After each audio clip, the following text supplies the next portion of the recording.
Nailigtas ng mga kasapi ng Coast Guard Substation Jose Abad Santos, Davao Occidental ang dalawang mangingisda matapos masunog ang sinasakyan nilang motorbangka sa gitna ng laot pasado alas 9 ng umaga noong Abril 18 sa Barangay Salabayon. Sa ulat, sakay sa MBCA D. Crisvin ang dalawang biktima nang biglang nagkaaberya ang motorbangka at nagliyab na swerteng nakita ng isa sa mga residente sa lugar na siyang tumawag ng tulong sa Coast Guard Substation Jose Abad Santos.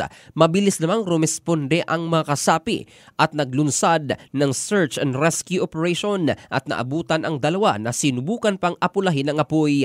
Ayon kay boat operator Agustin Taxer, galing sila sa Balot Island at papunta sana sa Barangay Balangonan nang pumalya ang makina. Ligtas namang nakauwi sa kani-kanilang pamilya ang dalawang mangingisda habang hindi pa batid ang halaga ng pinsala sa nasunog nilang motorbangka.